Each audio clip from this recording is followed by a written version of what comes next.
Is opposition here then? Me this one say LPG. No so. And just one. Me opposition or party. Me say oh, sir, me a founder. I founded the party. That's all. So you are a leader and founder. Yeah, I'm the founder of the party. You are the founder of the party. Yes. And aspiring flag bearer. You have Congress into your Korea and you been named. Now organizer do no party for the way they organize. They need the idea. Oh, founder somewhere 28,000, 2,000. Is there ever one day? Fuck on 30,000.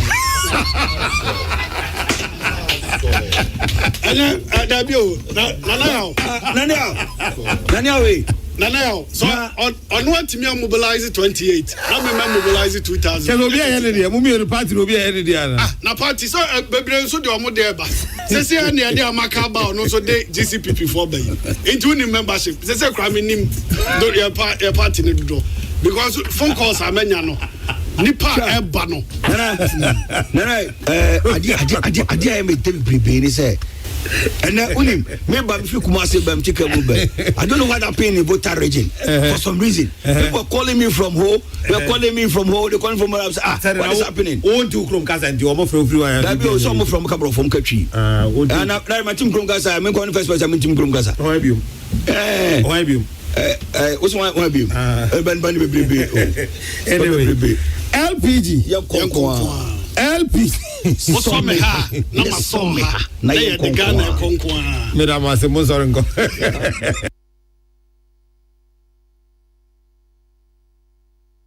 so programs bi o ya do baby ana say me dey no from kakra ba bi giri say o program because of we almost handle anything almost all the time no it look fresh but ya na mo family bramo so mo family bramo na tie sempa no I dey try on ever bramo I say we na make us sempa no be it so che no be that you tie me that we crap platform no so that I want to buy e be ma mo program no akona o dey up check it listenership no ube say the America enye asenke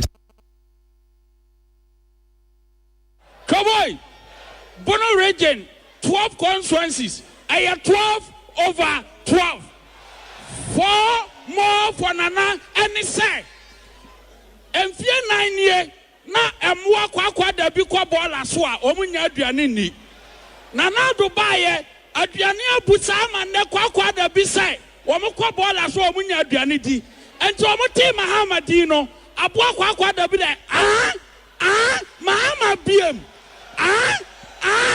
Mahama biem enti amoa no nyina say ya pe obi odi aduane abakrom enti nipa so ye den for Nana do Kwakufu.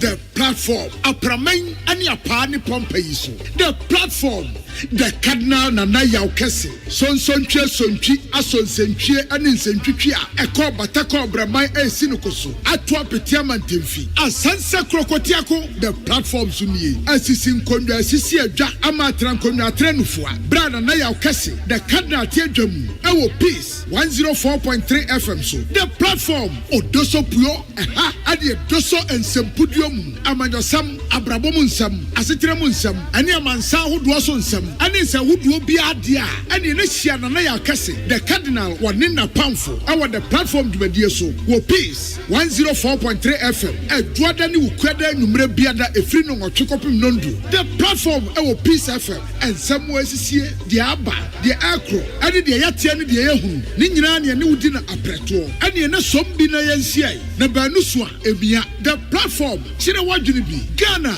Yamai Ghana.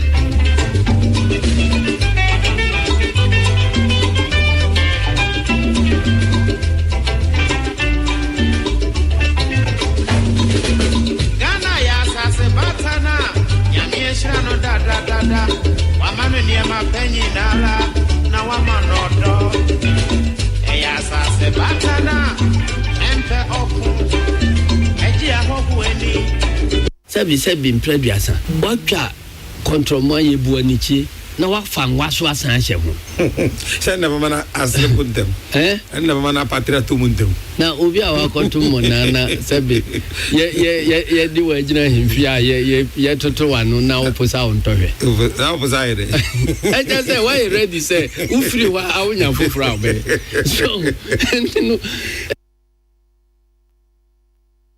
Cowboy, Bono region, 12 constituencies. I have 12 over 12. 4 more for Nana and say. And fear 9 years, na emwa kwa da bi kwa bola so a omunya aduane ni. Nana Dubai, aduane abusa ma ne kwa da bi say, omu kwa bola so omunya aduane di. Enti omu ti Mahamadi no, aboa kwa da bi de Mahama biem. Mama PM. Anti amwani nyina say ya pe obi odi aduane abakrom anti nipa so ye den for more for another dan kwakufu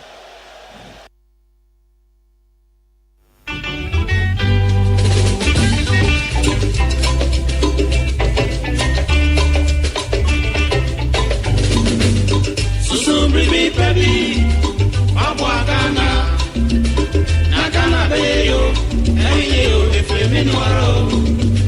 Susumre be kabi, abwagana. Nakana beyo, eyo efeminwaro.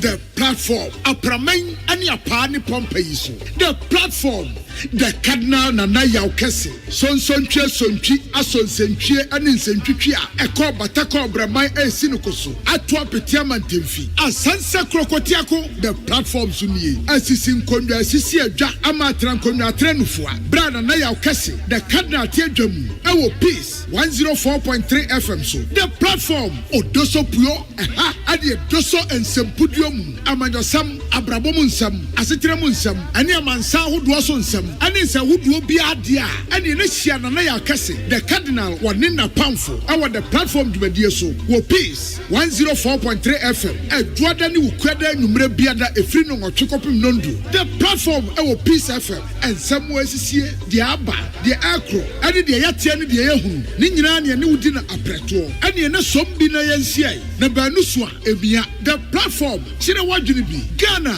ya my Ghana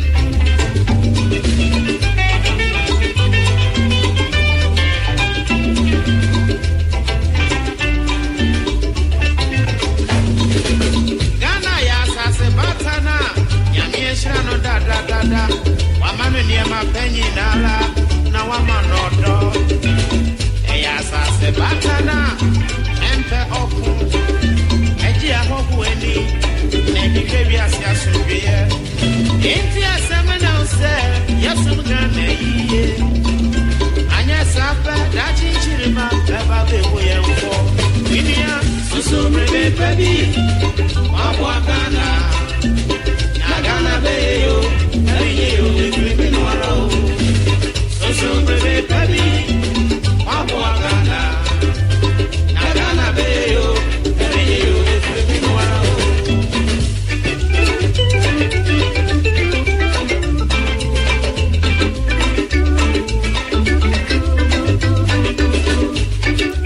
abusia ya mamu nyina jo Simon mo hyehyia no nwotwe apamu pepepe ewo peace 104.3 FM so Joanie de the platform ya de bro dwada ne ukuada bia bra no nwotwe kasebo no akọ na wieye ya frame nana ya okese obetimi aframe the cardinal me na me di platform Joanie ho chia me Isaac Odro Patricia Sefa Fisher na afei Prince Bafo Samuel Apia Elizabeth Ejin na Emmanuel Tiemo omuna hihye na medi ho chiame da munyina se anwumre samudi afide na to ase a motie the platform sanse munim se aha ene ye kano se na esitie na ye kano nokure mu nsuso but ansana no we say yemfatiri nkwa emma mame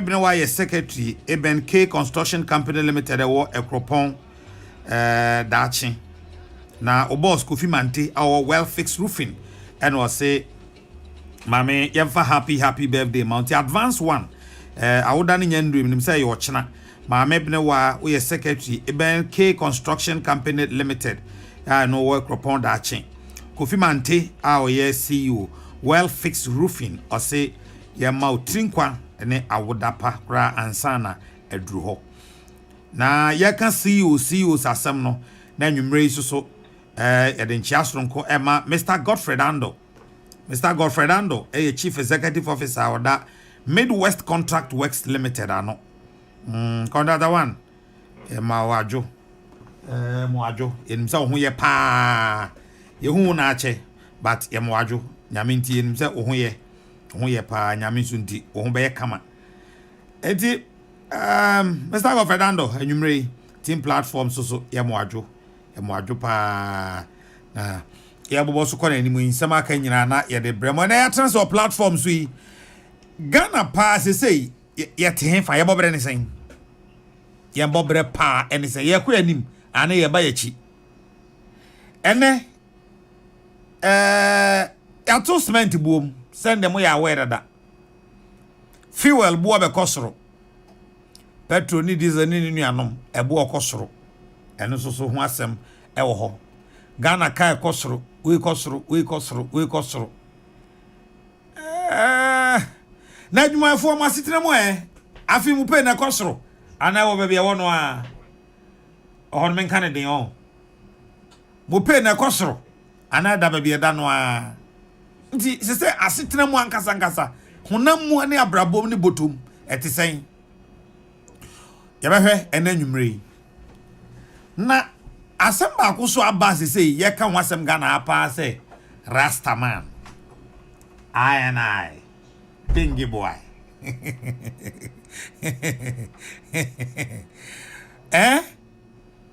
Rastaman. Rasta I gone at Chimata school. He say waiting. Emo Ghana we wadajipa. Say cha mincha. I am right. I am right. So to me go school baby I'll pay on. And you all right. We say me try. Sasa no panty. As a guardian and a parent. O ben ho saying. What be you saying was asem no ho. Say obi ba no say on there. Say na me there me rasta. Nti ya de me ato ai say me ba school a. School no ni ho kwan so o ka che ne say school mu ha de untimi fa rasta ma ha. Sa na mo kana na school no so ya say Ghana mamra no say Elisa uye ipamutia nipa esan ni gidie ne kasa na husuo so ye kokko we tuntum ana bibia te senti no enye no eyipamu enti esi aye gina mamra na chi ana ye gina code school code no achi ehene ne emfase mi enkonko gina eno so penifo mi no ma hia wa hanwumre ye gina ye awofo ye o ma ne bi tie den a yeso kan yen na achi e ma beduru ho Debe kan so wasem na nwumre. But ye show yi live on Facebook. Peace 104.3 FM. Peace 104.3 FM. Show yi live eho ya etwagu. From you na ka chen se bra so se the platform dwumadie ebre wo ye live. Ewo Fila FM no ewo Tamale Beyond FM ewo Enkwanta. Afei o de no to enchen a Laura FM ewo Laura and after 2 radio ewo Bichim. Ena akonoba ewo sunyane ono so kutamu live den ena adwempa ewo sehwi akontom Rachimansa radio ewo achim odan Dynamite ewo Takwa Max FM ewo Enche Almighty Rock FM ewo Takrade ono so asum Arise FM ewo Twifo Praso Doma FM ewo Doma Ahinkuro ono so asum ya moti enka enanwumre ewo the platform dwumadie eso ya frame nana ya okese obetimi aframe the cardinal mebo enkoi kra meba mozo ma afi wan kwakubo ahia na Amin Salifu Honorable Amin Salifu. Thank the President, His Excellency, for the wonderful speech of the nation, of the State of the Nation address he has delivered on the 25th of the 2nd, 25th of February 2014. If you look at what was presented to us is very much reflected on what the situation of the nation is at the moment. But in the side of education, the president made mention of any development nation is not worth emulating. In that case, the president has made education a priority. I believe you mean any developing nation. Yeah. All right. The president, in so doing, the president has made education a priority in this country. Yes, Honorable Major. Please take your seat. It's up. For that matter, we have seen tremendous improvement in the last 4 years, if not 5 years, in this country. Taking my own constituency, for instance, before the inception of the NDC government, previously, we're having almost every community was virtually under school of trees. Almost every community was virtually under school of trees. Yate that's it. Honorable Amin Salifu. That's it pa. Enyumrei. Ozubara hene ewa hase. NS Yakumi. Akotia Starboy. Akotia Mayweather. Akotia Jay-Z. Na Jay-Z always expanding. Akotia Shatawale boy. Ya net say. Nyame admo na nzo e. Oh, Ebrade adom ni am ho ye pa. Share check card now. Share Isaac some person man me ba biom. Naija. Sa. Isaac there and say there me am ferre nti me so kra me kana asma me careful kakra. Me am who lie ni nyina. What is say there? Oni ni ya onu so ni oni ni ye. That's all. So a big man. Tia sana. Sana echo. Okay. Odro no problem. Yanko yanim. Yana bibi abako there. Yo adumo. Nyame ni ye di ni ye. Eti ebede rade ase. Na ya fasa akonya isunso achi Ghana for. Na ya chi bibia otie yen anase omomo hwe o social media ne ade nyina no. Ya mo bibia ajo. Braba na hene. Nana. Bonofo ne kan bere o ho te se. Ye ho yara. Yara. Na ma fa de ye. Eno anso na mebisa. Boto no nya, be ma de boto nya na se ho nye o. Bana hene me hu wi on kan che me se ya na de ye na jiwesha ho da. Ya meka nana. Bana hene me no hia 2010. Nana ya meka. Tefi 2010 be si 2021 ho nye da. Enye. O de sa ni boto so enye da o. E kuya yi. De o ye boto nkra ye free mu akọ. From 2010 be si ne. Enye. Me ya on kan che me se na de ya we ye da. Sa ya meka nana. Sa. Emre no be ba ya obehu. Ene what opposition ache o. Oh. Me wa ban mu so na me opposition. Say there. O party ba na opposition. Oh, and now still out that's opposition. That time me compare this year, anye year. We better try and change. Any recall it's any no more. Anyway, akwaba. Yeah. Yo. Etian chairman mpanfo no beto aso.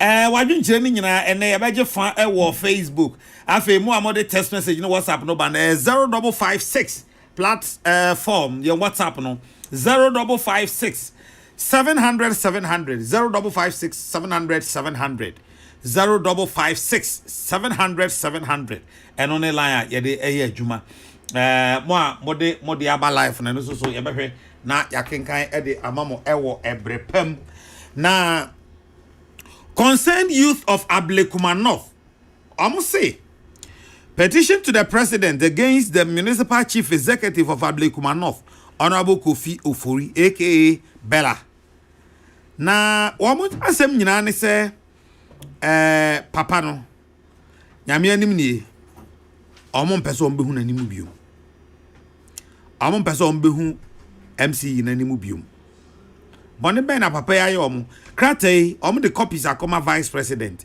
chief of staff national chairman general secretary regional chairman regional secretary constituency executives Greater Accra Regional Minister and a local government minister say Can say almost DC, you know, almost penny view. Now, Bonnie Bain at DC, aye. Now, I don't know about the way home come actually, but an idiot. Ma yanko na yanko shasi mo enkomo CA na yehwesenia eniema esi ekro. Obi say Cardinal, how has the school placement been so far? Good evening. School placement many share den di achire bebrisa, but kakra na minim ne say issues so pacho mo friend line na me di tu dwan mesra mo munyai. Why pacho line na me di tu dwan men ka so bia mfre so mesra wo wa wo friend jai now yes how distracting me pacho me nyame din sremo. Why? With them the Yamidin a pamucho. Oh, Medina be paucho in our as of free. Eh? Okay, no problem. Lizzie upon Bia or free bia blockono. Why? Ubia upon bia blockono. Yes, you see, I upon why? Aha, na enya quine and call enemy. Na make a Chimota school any a honsome. But I Saka is not for look at Nana, I'm say over the weekend. Oh, yeah. I United who I will do now. My dear check kakra. A dear check kakra. Na uko mukakra no me pesa me jiwa dwen as banahene ankasa. E sansem na te saying. Oh, okay. Nana me da CP. E be chia atiefo na jo fine. Is it true wa down for Kwame Asare bososo? Bombe o so chia pa. Me je ne so. Na nana ma di case na chikakra. Say young man be when you admission or Achimota Secondary School, and now you say or dreadlocks. Anya bako. Anya bako. Ye me no. Oh, na Kumasi School back no. There be Achimota home. Achimota also ye me no. Oh, okay, near back on amte. Enti me no de na me kan bom. No mu nyina ye nua na see different enu mu no na me share da enim papa but I am so me ensa kra. Oh, okay. No me ensa. I see. Say school ni say enka omuntwa omlocks na ansa na omama admission. There be admission there omo say ya post your mato omo nyom bibia but ko omo kwa akwaje prospectus ne ho ne ma na say ontimi mfa rasta emma Achimota Secondary School enti kona kokotwa. Nana say onsanka prospectus no ma school ma say we need admission no. There be fanisa. Aha. Enti no yeso mo nkotwa na am say mo parents ni ade case ni ba out say omo die omo religion ni say omo ye Rastafarians enti no e was here mo kwan e ma omo de locks ni ba school anche na GS issue statement e direct Achimota school say was omo admit e mofra no na obia of freedom of religion and association it is almost belong to Rastafarian community. I was here mo kwan emo bay nti ebeye ho ni ade amanfo kire o madwen ni ade nana I think say GS omo pre omo hododo esan say I think say omamra ne cry de bu ma no we akora under 18 years ya o right ni bebre ni ye keteli ni ma o so just say say what the 18 years e kwa na ye betimi aka say ni o was freedom no secondary schools apart from GS directive near there emra school bia won emra or the born ho bra anything nana we be co school na say u ko fie kra na was so kwaji eziat say we freedom the other na wonko na without the eziat anana anything na was so gi eziat e be hu time we the fee school ni time we be back ama bibi ko sia ya hu so oh senior house master na house master e man eziat no the fee school Nansan Kumasi school ni ba ko memodi yese e ma de betu dwa say ya kidnap o ma fresh ya kidnap o no no mi say yes o ma kohye o boyfriends nchen e wo dem no mo ye sa ade no enti no ta ma ye hu so o mo fi school time say no mo ni ade na ye track ye hu say yes ampa no mo ni school ho no mo ni ade enti sa rasta yi se GS ma kwan e ma Achimota gia o china se kwakubunzam asofo ai okonfoi ne baso eko school na dososo na sene ne ade na oso me so me papa ye konfo panyi ya tete me akonmu sa na wose ye de kwa na ebe bie flat gate na mo bia officer bibia ye ne right na wose ono so de ye ntime nya ne sa ma ne nya de e ma ne nya yie school di akwara wo 18 years ya wo she emrase it is a school ni say locks ko twa ne ko wo ye school na obetima ye locks ne pepepe ana me wa Nana me uncle be okay in USC first class graduate. We are in a masters no say obechra de o honum. E wa himfa. E okay in USC. Yes o locks. Nti e be ma na chra de dia you kotwa. Yeah. Ampani ampa me uncle is o mintwa. E no tu kwan ko US. Kona mua osan ba ye say obepa dwuma organa no. Oba ye na de ntwa. Nti okotwa e. Ene dan fi o kire na de kama. So that ono kra wa wie university a obechra de o.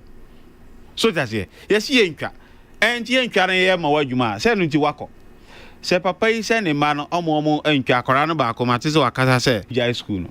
Akora no de no hu koto ni. Sister who determine we future education because of locks. That chia wo benyi na behu. Ni papa epese ne ba ne nya ne freedom a. Eni on fa teacher form na onye dey. Omo nche na de. Onche na de ofie. Home tuition no. Ya ye minister Ajasafo. Sa chere na de no de ba law school ni ade. Ti father ne betimi aye sa de no. So that ne school ni mra no. Ye ntimi ma wo de ne ma me chen school ni mra no so. So that aha, enti mini school ni adwen. Me 40 GS kakasi we die omutinye kasanda chuma perform samra be issue statement said the directive manuza nagrat force wire press conference almost sided with Achimota or school authorities in the area ye ntimi ntra omamu a obi esi me alright na no nche ne be discuss ye namfo ye omunye ye namfo me la munya me namfo yes so human right omne nete ndom se ye mo kwan na omunye sa de we ni ade so right ni eduru ba bia e wo se ye kata bi so say obi wo ho say ho kwan say obi ne right say obehwie toilet and ati afi agu ne ho be wo hwie agu ho no ebe bon na se osimi chen eti you need the absolute right to do that so just here eti right you know the old yes you know obi dey beginning from there enti no I think say school mra no yemfa nya adwuma na GS so sa ade we say nya politics no mo ye dia o back down ma Achimota and take the decision. Send Korana so muntwa yen you mun cover before fry be jo manai. Nti I think say personally me ne GS nya adwen. Rastafarian na say Achimota for say omon ji omo a. I think say ne kwan so no. Bibi wa awofo no betimi aye amomo ma no. Asua de ofia omonye. Jinana kakra metimi akafa eno ho no. But what about omo can say? Ghana mamra against Obi because nipa no or see the GDA ni religion ni belief ni ono ne papa say we Rastafarian ni belief ni say oye Rasta to ono you wine kaniti yeah and Ghana mamra no so say so Obi say sa no ni GDA tia menye discrimination tia say nipa no omo kan say wa obeka say Rasta no o ma no go school na che say wetia Ghana mamra no so no o kan say fa ho nana yes in village no can you imagine say ochina abranche ya gini o school na osi Achimota duana say jemfra mana bibi tuana no a oso omo de sa na omo ye ni te o say allow nana o smoky o school honum yes yeah you know it goes to that ebe ande onimi ye o say hey obede no hu sa wunya ma onyama school no ebi ane kan ho nti ni right na ode awuram no sa right na so uja ne man yes ade no so o pesa tese obehe oh shin tampi ya me kan you so that say nti na yi ni right na ode awuram no nti e man kwan man nye de e man nhi obehe schools so he so et yamra eti teacher ni ko bo na ba akra na awofo ni bi wo ko bo mo ma akra enkora ni ma wanya asem ti mo man nhi dabi okomo obehe so that say eti ni e man nkokra no akohe say the treatment say medical condition ti no ntimi twa odi onye ayi onyi na nye afro osori a onfa ayi kombu onunu man nye tenten no onfa nko na na ye secondary school can you imagine ko twa pon kokra na wa pampom ne wo soro a ye be fro akazi ko twa so kakra me say me ye wa hafuma na ye senior house master we fe no Mr. Kwame Asante na ya corporate anopa no on nam line no edu ba bia won se na Mr. Asante kut ono akuta ni scissors ye timi du num otinyi no kosuru say bro 1 inch obe twakwan atu odi num a na fe wa ko baba no akoyi ni nyina no dia na wo so tase Kwame Asante na Kofi Bodo ani so ya fa ne mamu asa don't go there anti-nessa human right ne human right no ni ade no anti me say education ni maye can you imagine say obi so right say teacher na dia na ayi o no asesa ne na agu table so any right sana so otenase se mu we right and back left back left discipline be na wo ho Now what you want to know? Usuri 3 weeks said those was no the class. Yes, any right. I was here, Jano. That be, I think, say, Yentimin Trump, Mamma, and Raya, Jumani, and then say, right to be. Say, right, ya, any constitution and you're consistent, and a inferior right. So that's it. And the constitution, the Anakora, only 18 years. I wish I'm Rassy, Unisa right, you know. I was here, Fair Catalino. I'm Audi 18 qua, and I because over right, and now only right. So now, Quarakra, or Quakusia, the above Brad, that check the locks to you, the choose the locks between the locks and the education, choose tobacco. I see. Choose between the locks and education. Yes, sir. Pepe. Open locks are no offer. Open locks are no offer. Open education are no offer. Okay. Good evening, the Cardinal. What Nagrat is doing is in the right direction because it is not a good character to go to school with bushy hair, let alone dreadlocks. What is that? This is not long life from Gomoa Fete. Hey, long Wabukumi vocabs. This one says, good evening, Cardinal. Also, good evening to you and all your listeners. Please tell the parents of those Rasta children that if they are not ready to cut their dreadlocks, they should stop disturbing the public. Cardinal, please don't entertain those calling for that childish right. To ask them to behave as mature parents. Nana Boaji Tema. Greetings to nanama.com and sons for. Ini madekra mo ye no join to but to the mongo yes we have to mo right says we invade Achimota school on the dreadlock issue. We can't allow anything human right. We should note that Rastafarian is a religion, but dreadlock isn't a religion. I disagree with those trying to debate on that line of religion. Rasta ewakumum party. Rasta righteous African stand alone. Rasta ni fu meaning no. Righteous African stands tall alone. That is I and I. Good evening. There is one point. The question is, why is the Rastafarians not allowed at those schools? That dream of Amsterdam. So I thought you were going to tell us why they are not allowed. Since you said, yeah, Dr. Baba Zambo, Master Planner Junior. Now that Achimota School is going to allow, please, Omo allow Omo allow she. Already. Now me was sunyai. Now your Catholic priest be. If any Reverend Father Martino Corazon or Italian, sounds of non the bombesu. Father Martino. Oh, cross Sunday, oh, call Bible, oh, can sorry. As I said, over kind Bible. As I said, 20 minutes to the start of the mass. No, now tiho. Now show bookum. No relax. On person over pressure also. Over about 10 minutes to time. Wow. Or the Sambet Tana be out here. No, I also lectures near Tana Otters and Ottanos to say. To better all right. A do time also go reading now. No, father, no answer for my right. But all my own kind because we late. Also, yeah. Oh, you late. You're my own kind. Now I be catch Father Martino say, oh dear. They appreciate human hair on their heads, but against natural jar. Fire burn them all. Bombocrat. To all haters. Daniel Tingrind Sawum. Daniel Tingrind. It will be Shawik. Also be Shawik. Monyesa. If dreadlock is the religion of the Rastafarians, the religion of Achimota is shaved hair. Period. No religion is superior to the other. Martin Jana Jeso Domiabra says, good day, Cardinal. There should be a necessary step to be taken as soon as possible. Else the so-called I have my right. Well, Martin, that is if it is not polluted already. Cardinal, please. Karachi West deserves.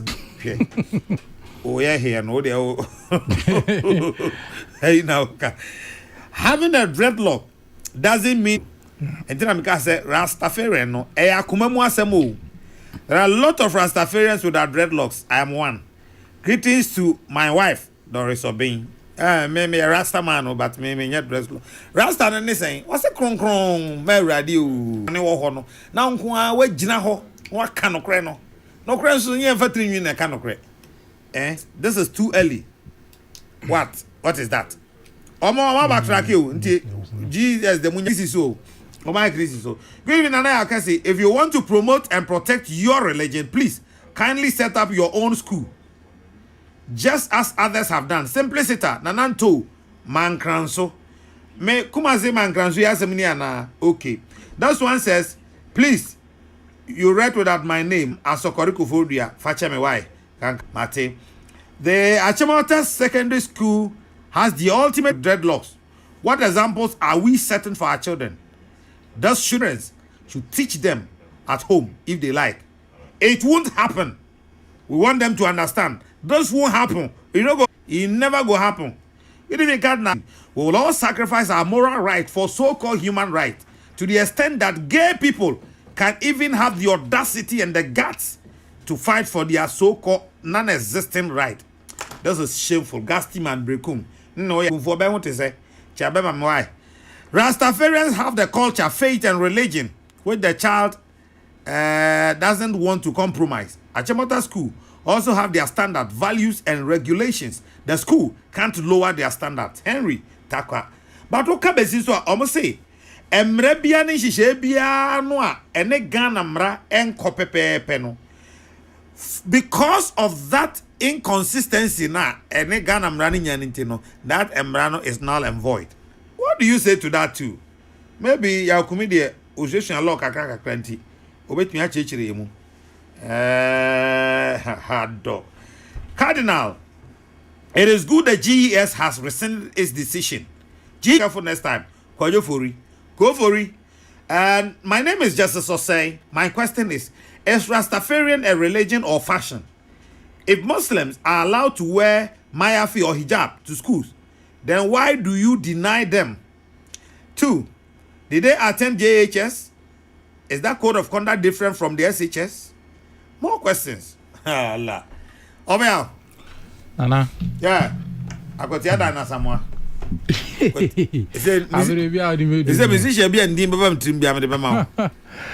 Nana, mfa akwenya isunchia yinwan metie mfi akwatia ne mpate mu nyina. Okay. Na asemu ibae no. Nana metie afanu ni nyina. Wona wotai Rastafo nechi pleading for human rights abuses ni ade. Ene wona wonso no wosusu se school no wo ho kwan se otimi decide nipa obeji o matuma na se wonji o mutu metie afanu ni nyina. Na asemu ya asembia very interesting. Na wo se besepa eni koni ahaban no. Esa answer I clash of rights. Ebia ni se sesi a wo ka se in line with Ghana mamra no.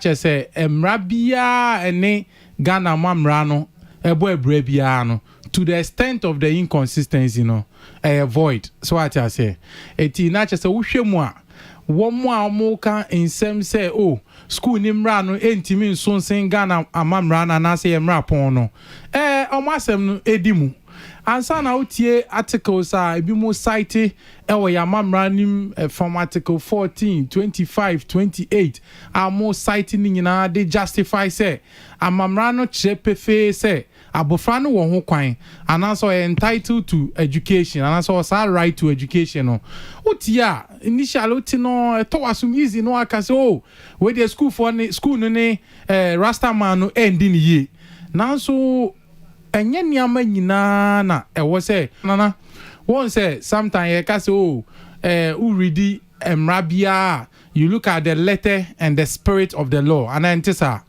enti na enye say who see actually black and white kitty say to say anything no not every time bia na wo say sa na ye de ye adwuma enti message say ensem aye kan die wo hwe mra ne mu pa de a akwara no wo ho kwan because all the international instruments any Ghana mamra nyina che say right to education ne de enya ade a obi betimi esi ho kwan ade akwara bia wo sa right ne say obetimi akọ na so ade a wo se ebisa ye won ne say anyem bia say bebia na say school na ekosua ade wo no ye ko say ye kwa akosua ade ne apase ne afiwa na say ka no ye ba kan kasem kwa friend ntitiye bia ananye sa na say ntitiye bia na wo koje ntitiye dia there has to do with your total fabric no enye say e bia wo kwa akotena se ne wa chiu no apo na wi a na wa fi school mo keke ɛka ne saa deɛ na nka yɛ nka ne sɛ ɛnteteɛ bia ɛti sɛ akɔyɛ sɛ nteteɛ bia yi deɛ na yɛtete nipa ne deɛ na yɛtetew de wafa nneɛma bi mu as philosophy ne ade nyinaa gye di sɛ ɛbɛboa ama watɛn ne na sɛ wabɛyɛ nipa te sɛ na school ne pɛ sɛ woyɛ ɛti na kyɛ sɛ school no wɔ ho kwan sɛ ɔno nso de guidelines bi bɛto wɔnom a wo ba hɔ abɛgye saa nteteɛ no nso wobɛnam saa kwan ne so ɛno na yɛn nuanom bi ka sɛ daabi ɛwɔ mu sɛ school no wɔ kwan pɛ sɛ ɔmo tete nkɔfoɔ mu deɛ nanso wei deɛ akwara ne fa ahodie sɛ obetimi akɔ school akɔsua deɛ na no na mpɛsɛ bi sɛ nsɛmfo bi te sɛ sana menua bana henchie yi sɛ so no sɛ rastafarianism no ɛne the ritual smoking no weed smoking no anenam ɛntɛsi a no saa akwara yi so san akɔtena school mu na wobɛto no sɛ ntampe bɔ n'ano a no aka sɛ o yɛ deɛ so nim sɛ rastafoɔ deɛ yɛne ntampe na ɛnam ana daabi so nim sɛ rastafoɔ no nso bi wɔ hɔnom a omo prefer some be nanti barefooted onim so omo mu bi o no ma edu memenda omo so e sabat no ma ko hye nwrem na ti sɛ na okay wo hi na kyese no ana e koso e wo honum susu ampa sɛ omo yɛ de nwrem ho omo hi na kyese susu ampa sɛ time ne so a ono kwa ko hye nwrem baby sɛ observe sabat ana okobom pae good Nana dia ba kun so say yetwe ya adwin susu ni say sana obi testers ni bi send no question bi sa no susu ampa say empese de jauma rastafarianism ana media mi susu yemu ni say nya no kre esan say me hu nkofo bebia am believe in rastafarianism a omon carry dreadlocks e wo muti so eti na che say osom ne nya nhye say chenchina achia se o jisa asum ni dia na even kwa rastafarianism no kwa no lifestyle na say osum eno so another question we say ye bisa etinsem na amude chichichichi amanfo bebre ni omo ka ne de these are the questions we say avert ya adwin to because first of all osum a ye misa ye won say school na okọ no ayem bia omo ka ne somu asem say omo ma ne nsum ana school ni nka say omo ma ne nsum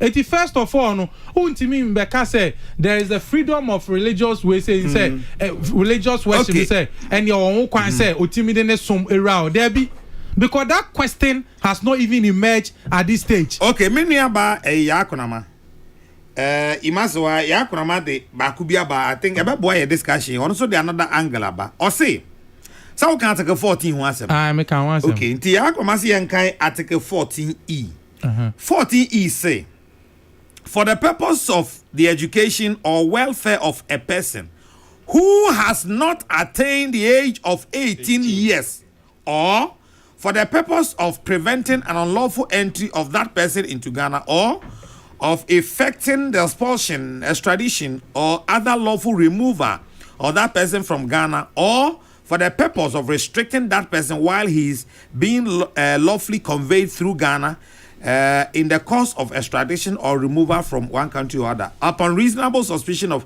meba betwa eno so but ma menko ahoma so mbra ho meba ne ababa behwe sa article no so ene ne eka nipa onya 18 years ene be an right no ekokopem menu apani Abubakar Ahmed ewa ahoma so na meka din we anya de a yemu dodo no abehunu mum din a ye nim no pa ne ye de kai no pa eye Barack papa kame kwitoku Can we talk about Barack Obama? Black Rastaman. More fire. More fire. Other. Well, everything good, man. We give thanks to the Most High Jah. Yeah. Black, it is I. Boko, Bibia Boko. Oh, you didn't have sepa. You man Boko there. Boko. And you made the Amaya Freunia, Ashimote School as many dreadlocks as semi. Meaning say what? Maybe me tell initial comment. I was asem no afi na ya share other issues and conform so I raise efa sa asem no ho. But I say now first and foremost, no sa issue there no go see papa. It's a shameful thing say obi e qualify say or course school and Achimota school would start on it say or 1% omo emma no emba school just say ocha personal school asana wa school usha a very shameful thing na usha a constitution more it is so clear say any kind say ube blocky akwala from having education, all because of the observance of their religion or their creed or even their color. And basically, asema, in fact, we haven't taken it in good faith at all. It's very painful and it's discriminatory. In fact, Nyekra is not good. Go back to about 9,000 BC. Long. Okay. Ras baye asem amanfo bia kan say Achimota school enso so won nhyehyɛ a ɔde ɛyɛ n'adwuma. And the school no say, okay, yen school nie. School ni your mind school, but emra ye de titi school no ye de bonkola no ho bra enie. Say, o pesa oba ha emfa rasta maha. Twa ana say ene o na maha kra. How about that? Me that say. Okay, say in fact a few years back, Valley View University they had to finally come out and apologize. Omusi omu a Christian school and at the end we don't take those rastas. Those rastas. There be and the Achimota is towing the same line. Now Mra Achimota Ewono. Is it not all tantamount to the Constitution? Constitution say. The Constitution say do not take anybody who has red eyes. Now Achimota say, oh, as for our school, we like people with red eyes and Timombra. The best here Constitution, no.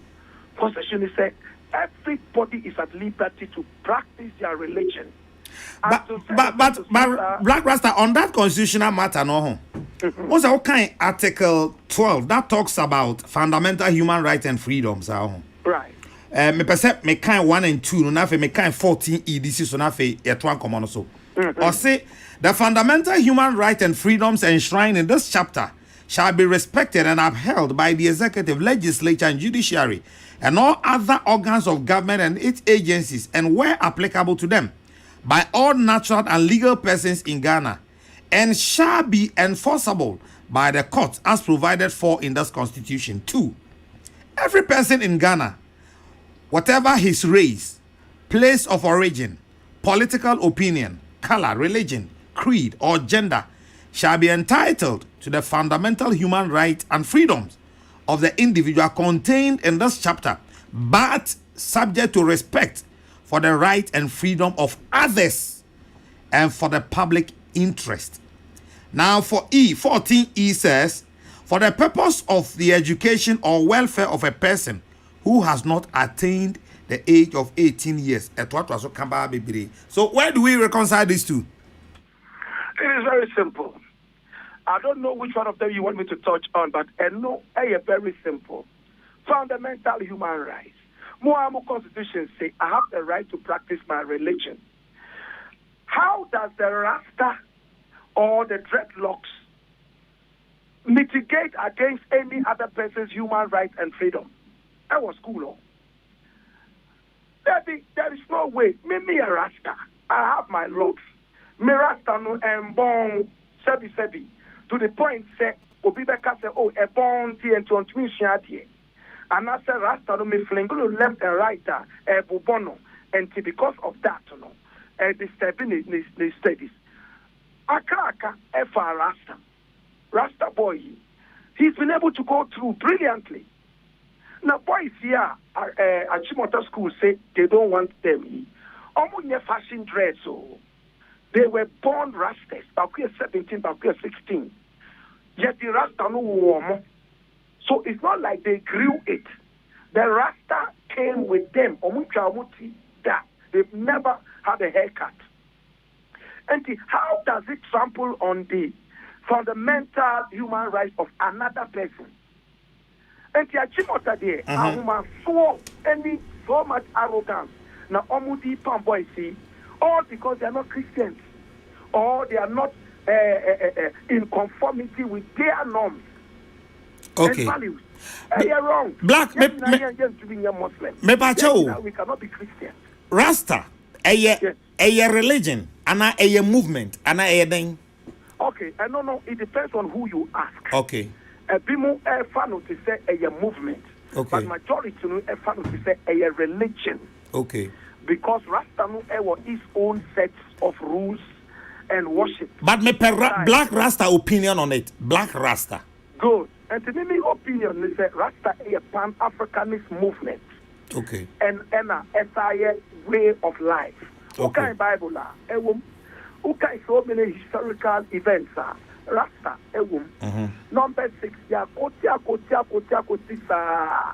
in our opinion, yes, you can not a Rasta. Rasta in the sense of our dreadlocks. Paul, no our dreadlocks. Say in our Bible no more. Now, say, how do you even get them to appreciate some of the values that you are upholding? And nothing that yes, you can hate the sin and not the sinner. Muhammad Sukai say allow the people to come close to you. Use your body as a mirror. Omu lifestyle no. Ombetman sasa. Omu pam lasta for say omunko. Stay in the bush and rot there or what? Give them the opportunity to interact with other people. Every Rasta will be society Muslim. Every Mukwabet society Catholics. Now Catholics will be society Rasta. It's possible. And Chachimota school there, they have disgraced Ghana, especially at the time President say year of return, beyond return. But a lot of them were dreadlocked people. And now the message is Joe Biden office. I don't know if you have heard this.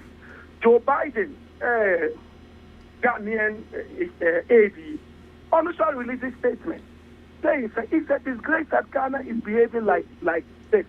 More dreadlocks boys, and co school. That is it. What is the problem?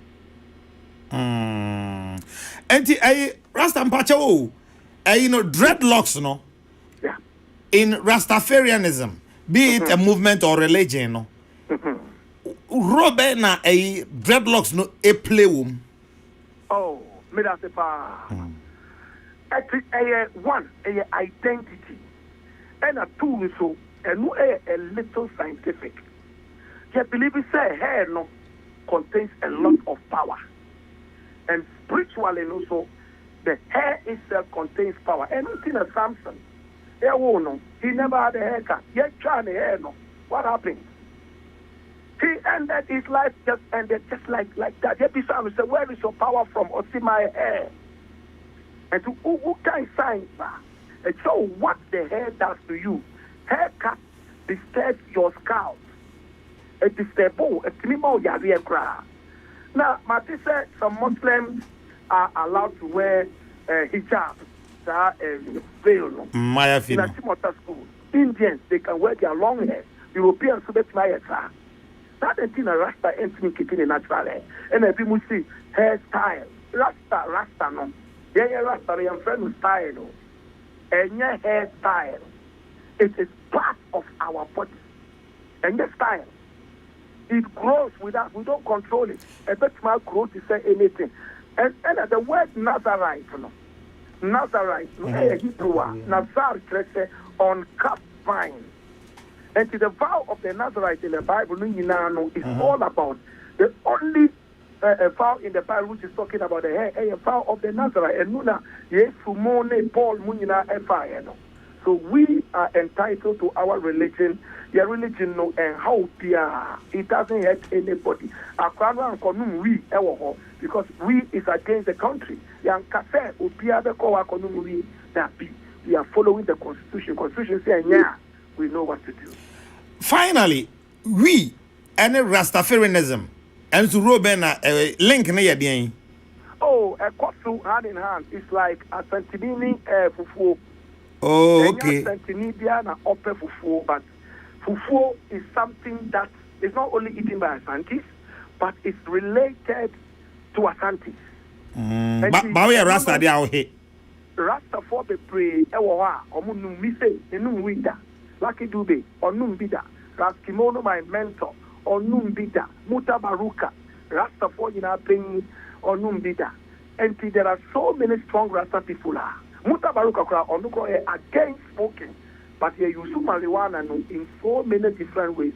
And in fact, interestingly, one of the boys, father, the friend of Raswat in Krabia, Watna Ghana about 20 years, he's never smoked marijuana all his life. papa is almost 60 plus. On weed, never. And we know there it's a choice. We don't hate it. We don't fight anybody who smokes it, but we encourage people to know themselves before they even use it. I see.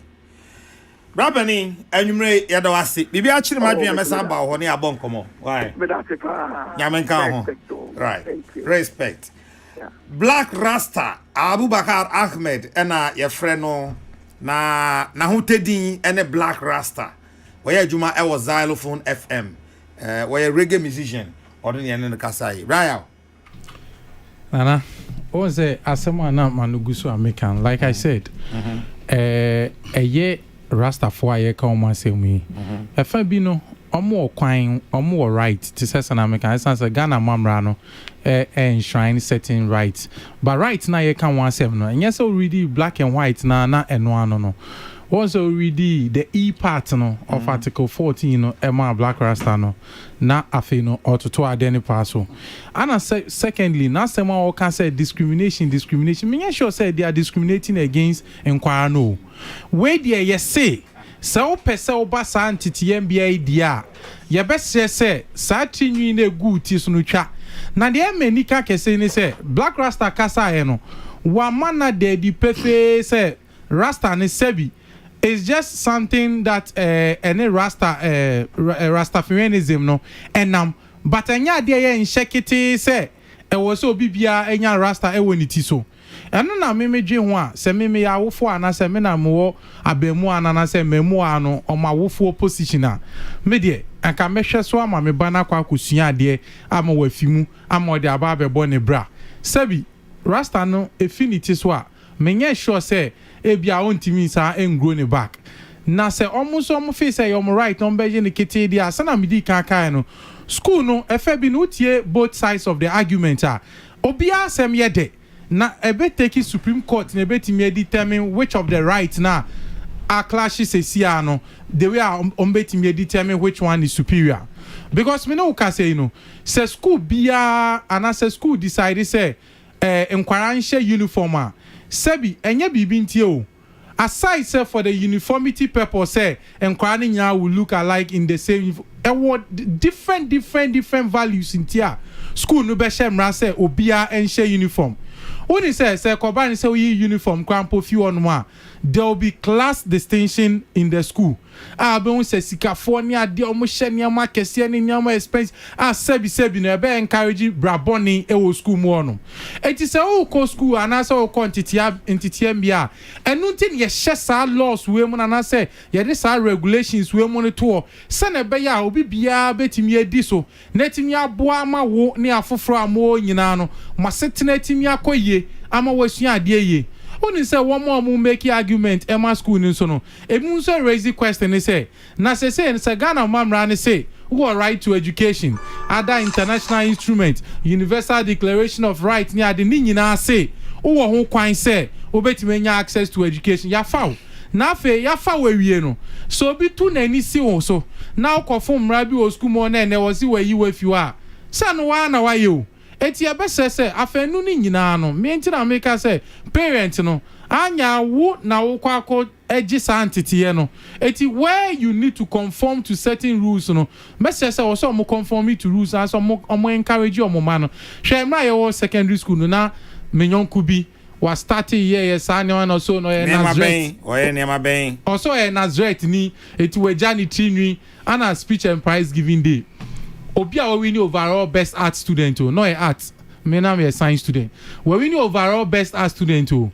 speech day and headmaster says when chanity ni pa dia enya dia wo be ma na wa ba wo fo nanim aba beji award no mini pay said that sanity pa no be twa dia asa na obeji award ni anka school ni mfa ni award one kwaji is a choice Osi onje ampeni ampanso anko speech day no anko Oma fa mo bi fufuro David oma fa mo edu o ebo ni din ebo ndi one show up and school na keep na there so what I say so nim say nuntina uko university I catch us say the degree is awarded to you it's not something that you earn as of right so what I say etu quantity bia certificate na uko akoje no It's awarded to you by the institution. It's not something that a Kobani say, as a no, when you rush school more, dear, Chechinachia, Nakadentina, Oko school more, I die mra one yard in the BBA Bebusubian, school nutimi, AUAD. At your best say, Niomo Kano, a Fabino, or right, a Fabino to school and so right. Say, so say, all students in your Edio Jim. Because say, a Kobani say affected the values of the school. Omo intimi shenko phone cry say momombra na mombe nyama omo fe say ebebu school no emra ponso na say ne mra ono so de adwuma so de edi onso no say one night ye call missionary schools no also ni say disco ya Anglican school ye na ye believe in Anglican ne Catholic we say no your friend say no say theology or say whatever no near friend Protestants so what you say yeah that's friend sir edu ash Wednesday yempo omo compel e ma eberu asori dem o yan compel mu obeko nya compel and e compel na eden me na me dem hold me school me say me na me dem hold me school and me say if you want to be in Rome, you will have to do as the Romans are doing. Exactly. What the can just all right in the Kuta Numudi at Mame. It will be Roma. Matthias, and I make sure say, Sanya Maya can win. What the Rana Shesha Nina Tunchaya. There is a value in what it won't mean, Casse. Yen tuning in anching. Asami by a kenina. Aside those who are dissenting, minum yening text messages, any idea but just any pado doing in ampo as support say the school must have it way. I was there even article 12 now we can have 7. 14. No, make 12 crap. 12, okay. Where it talks about the fundamental human rights and other freedoms enshrined in this chapter. Also shall be respected and upheld by the executive, judiciary, legislature, blah blah blah blah. Okabedu asiase or say 12:2 or say every person in Ghana, whatever his race, place of origin, political opinion, color, religion, creed or gender, shall be entitled to the fundamental human rights and freedoms of the individual contained in this chapter. Honey part 1 no. Yeah. But conjunction, but was it but subject to respect for the rights and freedom of others. Good. And for the public interest. Nana, anaskana. Won say tina me catch or say, the all kind nyina no eho. Ana nti omo kind one part no ma assume so they have that right. Nti me can say, eba emra. You're the letter and the spirit. 18 do baby kwampa by interpretation ye purposeful any literal interpretations near day. It is asem no ekodu Ghana Supreme Court is here near interpret ya. Yen kind of raw to say na yenuanum Rastafarians no omo kind of raw no. Senate Biano, it will be read in conjunction with other articles and other provisions of the Constitution. Na hono na Supreme Court mpanyifo be gina so me de enti ameka say rights and eshia ne say all kind laws be bra ebe ma akwara no sa right no, especially because education is involved no ebe ma ne sa fa hodie ni say obetimi akọ school akọ akosua ade but ye nyina nso ye gitu mu say untimi nko school say okosua ade keke nana mayemi so nim say ye nuanum bi so omko what they call nudist church o say den aye zonim nigga that came for no good eti akobani say so say achimota school so make school ba unim say eti akobani say banan wo fase ya owe de ko mo wa ne wadwa ne ho de na deja aberu class no ru wa teacher say aden a say nenanse amadua sakra I belong to the nudist church because more of banan he say no so Roman na Roma for na nudist jarof no me say me Roman it yes okay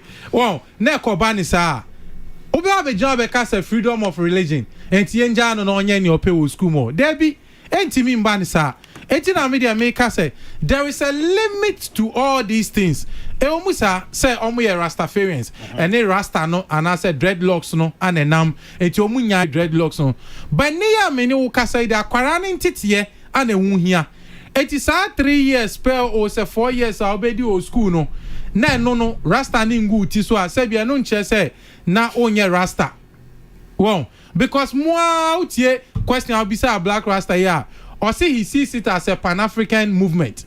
And on the other side, he sees it as a way of life. Or say others see it as way of life, and others believe it as religion. A way of life, na culture. Way of life and culture. So what you say? Eti na make say, nye kan wa say ye nyina ye nim Black Rasta so nim. Unso nim. Ye hia nkofo bebre a, omu believe in Rastafarianism a, dreadlocks engu omuti so. Sana ono a cheche mu say Rastafo bebre won so a we ni kwa mo ye de omu nshi bi no. Eti we nya de a chinchina chi a wo say omu sha akwa me mu ni say omu say akwa ne kwa da chi. Omu de akwa na ekwa akoto osu otan mu. Say sia no say school ni say by force ya je akwa no na anajo omu track akwa na okojina baby na ohu wi say na omu chi no na yo so we media. Allah. School ni pa. Na no yes eti Cardinal on a more serious note no sana me kan ntitiye ana akwa ne kwakwaji o JB in Nsawam says Cardinal, for me I just want to know whether the guy attended private or government junior high school. That is all I want to know.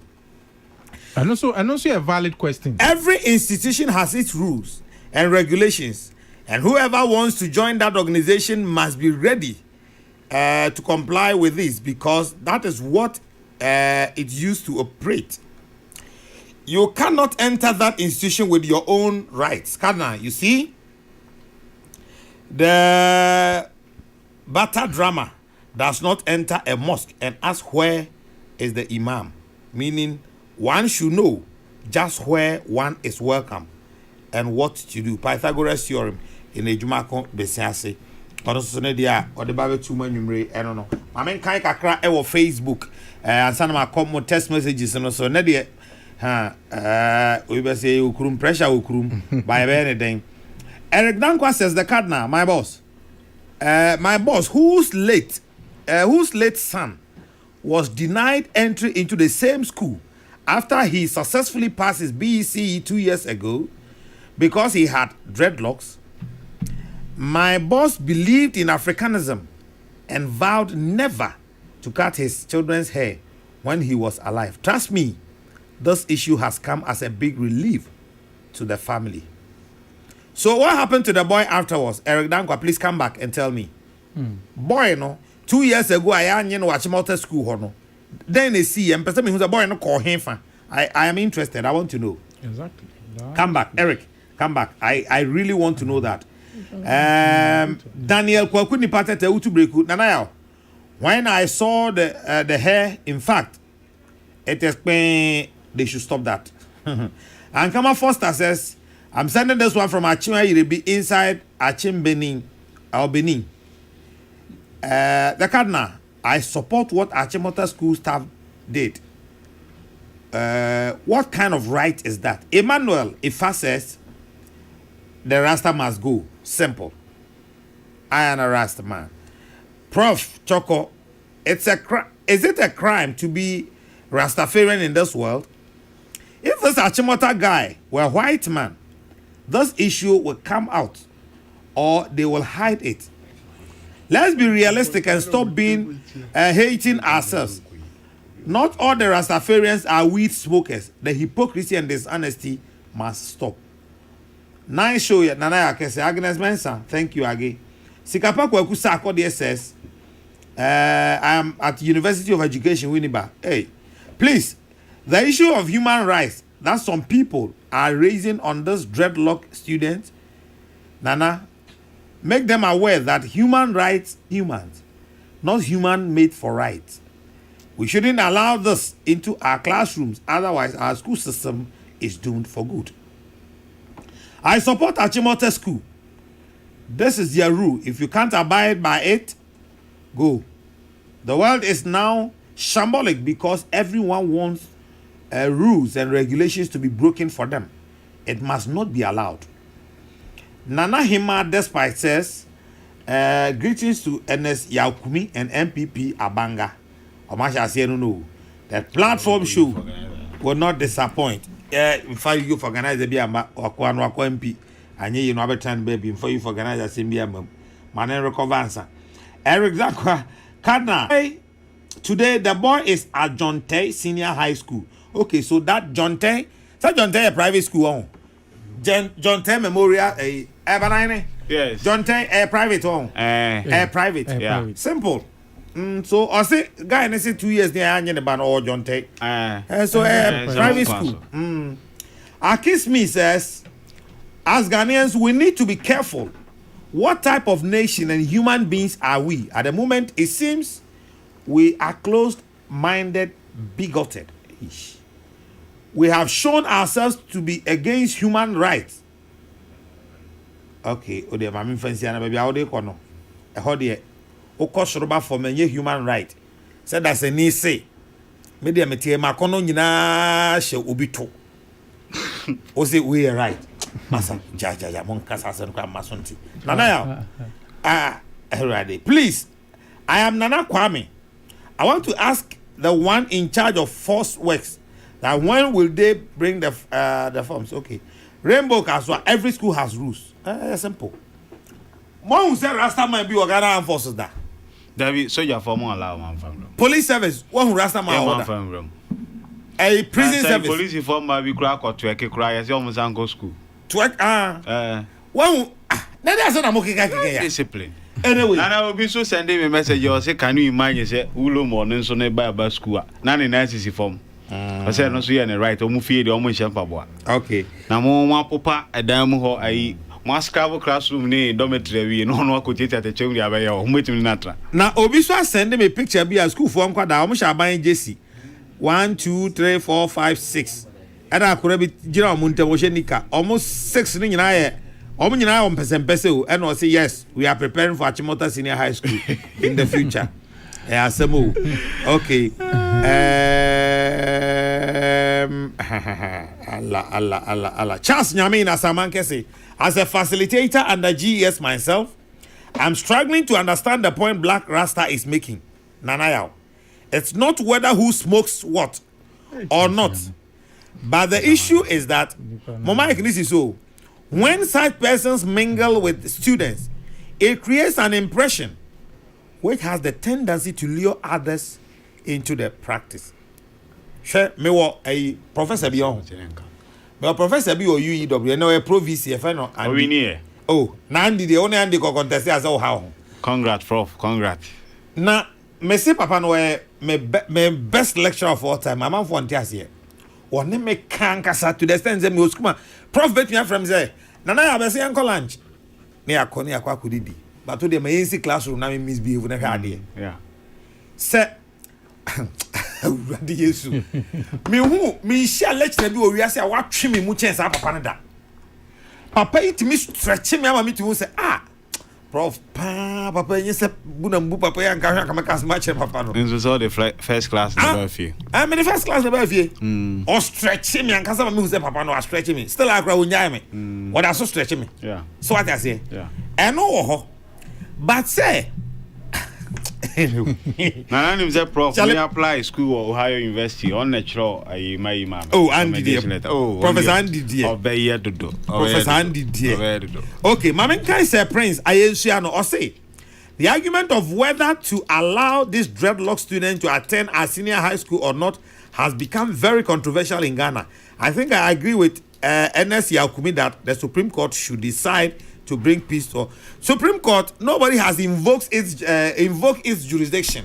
Obinko nongo kanje Supreme Court no say because of sa niema we have but it me pese court no interpret article 12 no go see 14 ho na yen hwa de say school bi wo kwan say obeka so bi o rasta onye ya na me karikari mani ayi wo ho amiku school ya ho amekuji na say na yes lecture bi dia court Supreme Court say I'm declare say God created man in Ghana.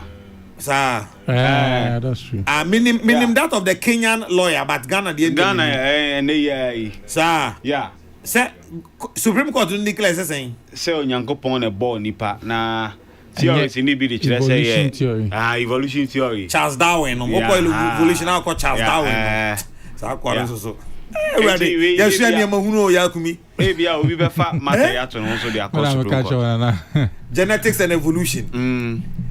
You say Supreme Court indeterminate say nyankopon ne bo enipa na ope cost ka ho ana Debbie till relief no ye den ope say omu declare sa na face omu declare say the earth itself no a part of the solar system now revolving around the sun no and also another reliever an attorney general says an abuse of the court's processes and the court no now court we don't have anything to determine on Siki but not relief no Siki. So you mean there is no cause for action Not at all. I see. Okay, my production team they are bring me here mama Ghana for anyone be near cano. Or say Johnson Anane, an assistant lecturer at the Sunyani Technical University, has filed a lawsuit at the Supreme Court of Ghana. Asking for but my Chris is one.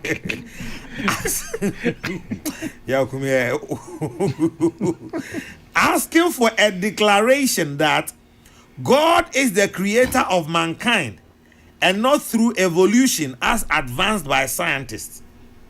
The lecturer is also raising issues on the position of science that sees the earth to be a planet in the solar system and that its movement around the sun is the cause of day and night, years and seasons. According to Anane, who argues that days, nights, years and seasons were created by God, the theory of evolution and the theory of solar system goes contrary to the Bible, which posits that God created man. The implication of the theories are that the creative work of God, as stated in Genesis, has been cancelled, denied, or nullified.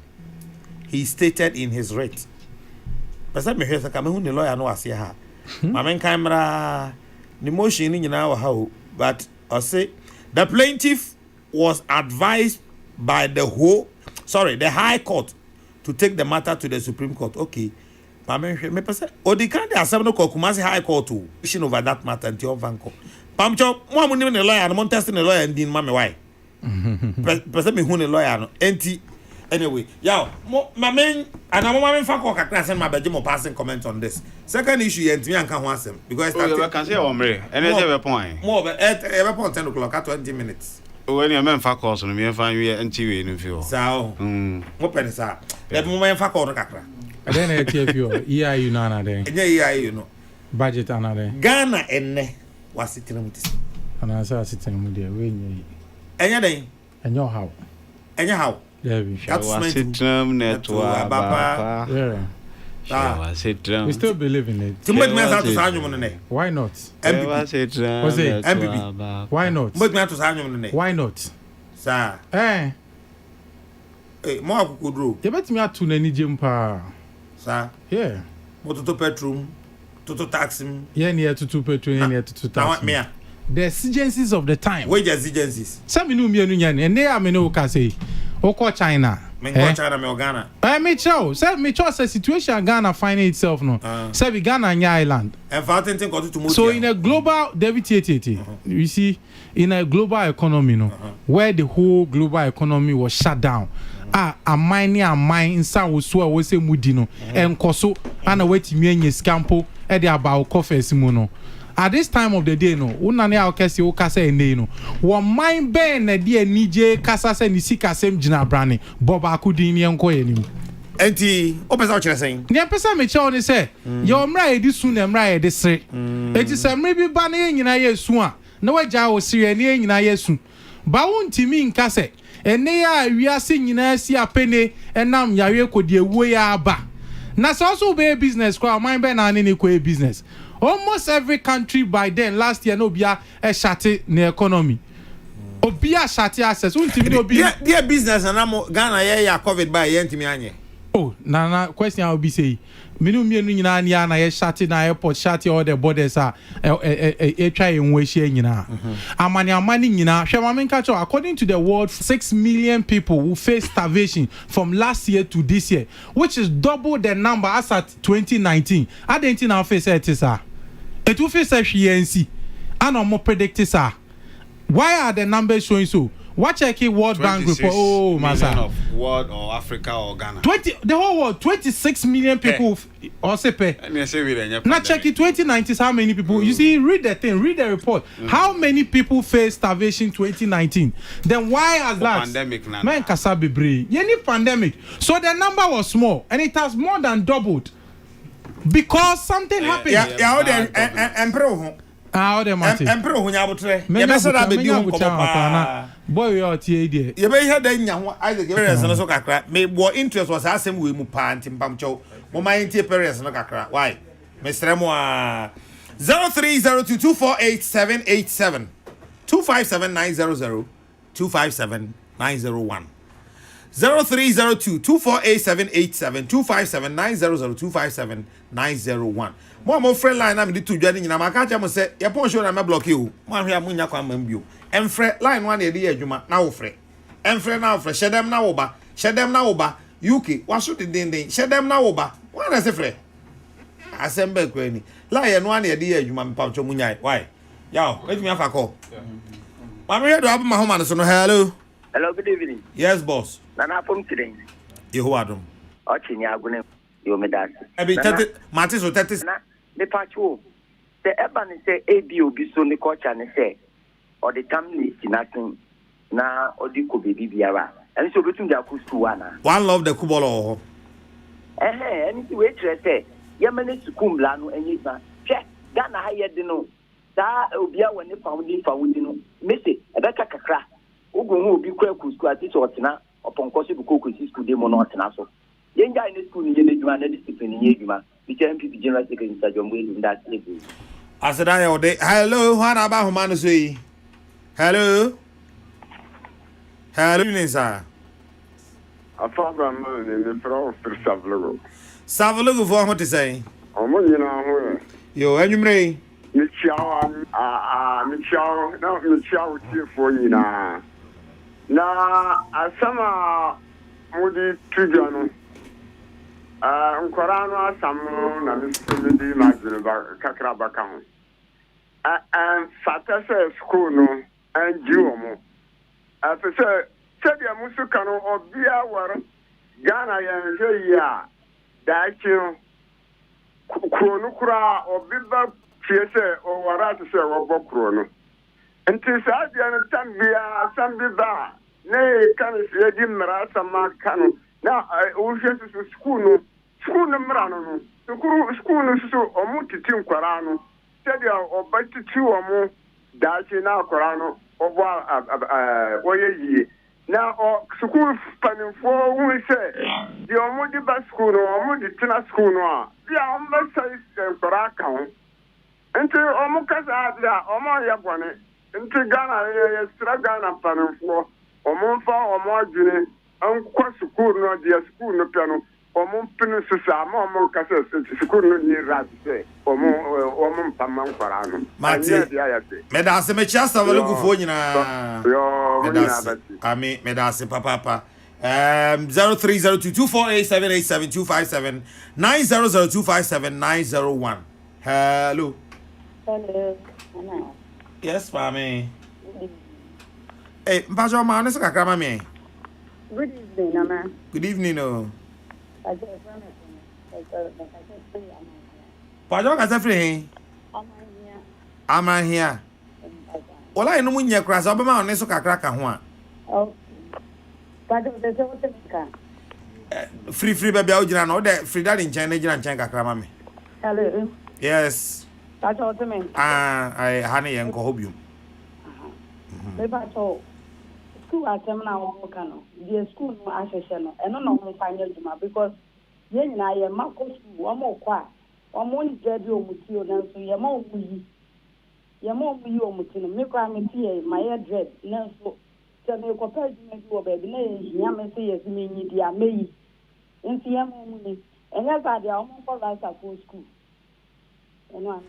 Mate dread no so yasi de ntia ma de dress no dodo ne se eno no won time ko salon dia na isevu skapa eno so ye plan fine pa. Hello what do you mean so hello? Yes sir. Me kasa fi hajo. Aja me to say. Ya kun ko ba bon ya wi. Yo onne no wa chiri ti kama wano no me phone kakra ma me. Afi de wote. Mpacho man. Na ya ye ti o man ma aban bi ko IMF so ko policy direction. Yeah, can Achimota school. Achimota school.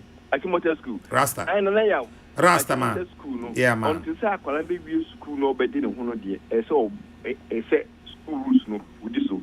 Omdu university a ombetuma ye omtu university sa abonsam obi emfa ho. Na so I think that's abonsam they are no shit. Yo. How they? You hofrim. You hofrim. Me you hofrim. But that was say. I could watch ya where the man sumsum so. Ampa. Ombetuma ye omra so do university obetumi aye na obi emfa ho. Na so far you school which is early 60s. Na ya. Sa be na Tokyo yo we. Who bought no kwate who born you? Who born dog? Now any kwate who school na fa back over no mo. Se so na kira de ofi. And we can Wulumo back school so on bed. And I take a for the bus going on or the dosso, if it's seen or the other. And you so I'm trying to bend 3 years on China banner idea would be Nanayao. It's my ma on my penny unity, Lloyd John Kuma. And me that's a papa. Any American say and maybe bad you might say cry a body on. Now, when you number you want to crumble and now. Father, yeah, father, it's my right. It's my religion. Buddhism is my religion. Father, next over, bro. That's BDM, you better, papa. Remember, I'm good. I think there's a Nipani, Ashima Coco Nipane Wednesday. I think Papa Wednesday. Who did it? A Coco. Who did testimony? Papa don't know what Coco near Wednesday. I'm going to go and go fast. I'm going to coaching. Anyway, hello. Oh, what do you mean, hello. Hello. Yes, sir. Great Amos from Tema. Amos, but over 30 seconds. All right. Over my problem is Baby Kakra, Majan Kakra. Ocean crash, my baby, be can say. So, what the Rasa friends, you call Mua, Beman Crazy Busian say. We know the Rasta you. I know, dear. I want a minimum yard because your home memory, and your Mabonia and Pennyfoy be cry ye. That said, the woman to go school, no one shall Rasta for a you. And this one is my sorry, then maybe say any message when you mean there. I dear Boom Creative or Muko School Hammer will be a Quakusia, but even poor not and cray. And in my papa did your moon, and mum crab it my baba woman. I've been waiting to quite a Najum Bonu and Juma. No between you, not your papa, nobody in the idea might be a boy miner. I got the emotion of Kakla. And you told me a wire rasta, be a memory rasta here, but O'Shea and Crow will be able to chant 5 channel 8 by Jordan Tumu on your mail be in the emotion console. Bye bye. On your mind, we are. I see you are being. And it's on your bad. Boss, Pajamin Fassing. Okay, boss, I'm in for 1 pay. As a good you post, as a good do to me, didn't post my post yakono. Anyway, yes, I'm Asamati. Hello. Hello, good evening. Good evening, sir. Hello. Boss, Mpacho me wa how? Mpacho, Mpacho bala ni so. Ujina so? Mpacho, ya frame ko da mo. Mpacho beti me low radio na wachi no. Maza. Maza. Hello, Maza. Something. Hello, Maza. Yes, sir. Pacho low radio no why? Okay. If I come alone, something a black and could point at me and fat you want canning. We try then at all. We say, and yet, idea or no personal way. And yet, the own that it is almost one car, a Biana Polano sono, a family dinner Kohano, and in dinner our phone some person on the car, Aqualani. If you see us on Muka, Aqualani said because of Omidi neighbors who are. Let's see Aqualani to be Cotona. Now, school for me, and I are now for my Medasi. Me so Medasi, me kwanya me boss the man, me asa. It means me fa ko bium. Yaukumi wa hase, NS Yaukumi, and Usubana Hennes so ewa ha. Banahene, me no free as here, but all 30 3 minutes. Oh, 3 days, I am 5. That be 3 minutes. Say let the rasta the and can you up. Yeah, probably never can is casabne. I want you. Aboman. You can answer. Rasta food. Yeah, which are some now. Conclude and only 3 minutes and so. Eberson. Me try. Okay, try it. And I will say a call Roma, sorry, near several massy. Now you are the phobia or Bible more your friend is Zacchaeus. And Zacchaeus no you'll be a Ojiji tour. Now Ojiji tour Yan who said Tam Zacchaeus don't know the fool. There's no a 2G4. And a 2 no Ojiji what the Yan who. But Odean can so a 2G4. Aha, Ojito. Or go back when I can say precision. Precision. It is our budget and an Akufuado de my Zacchaeus budget. A 2 Sir, it is the Zacchaeus of our time. I am an Akufuado. Sir, who says Zacchaeus? So just original Bibiso and son of whom. Hey. Oh, there be don't go that precision as I'm making. I want them engine too. I want them call. And Zacchaeus budget. And they will be bad. Dear Gugu Nana, and yet at Walkitoa. For the first time, I buy or Jibola tax. NHIL, yeah, 1%. VAT, yeah, 1%. Financial sector, I levy. Yes, a bank now, yeah, Gunu no, yeah, de ama, yeah, handy a financial sector, they ama foreign banks, no. Yeah, some budget levy of 5%. For what? Nana, sa 2 way to a Ghana for ye kase, and ya de beti matu, and kaya yakwa hu ye here mono, aban ye be free so. Na radio or the BB guide, guye com, wabra COVID aba and grofoniuma gu. Sikasama ye basania de, a fe na ban say, my dear mine sikawi. And I mean, because a finance minister the letter comma IMF say, ye debt yen to mean tria. It's your mom yet debt forgiveness. So that's it. Yet mean tria yakao. Aka ya bro gu hanom ni ade sika ye nya ne covid no se na ban nim se covid entre enko ayisa enti sika na de ban ye de ni nyina abo high life okromo a ye di nje ye ntimi ntua ai NS kumi ka se ai economic activities in koso ko habo ko every day ye niema me see ye cross borders ya cross habo ne port ni ade business e koso ye ni ya Nigeria Rebecca Chese o ma exceed o target for 2020. It again in Abeka say Sikasem and now over the years, check it in revenue. Check it in revenue, now check it expenditure. How did you say in revenue? It me paying. Nana, a buying way a case or move away from Tazit. Or say oh move and now we move. Son or the buyers will be move. And not buy and or see a free BB nuisance taxes. Nana, and obey a wag address where yes you are no boy. Yeah, can I say?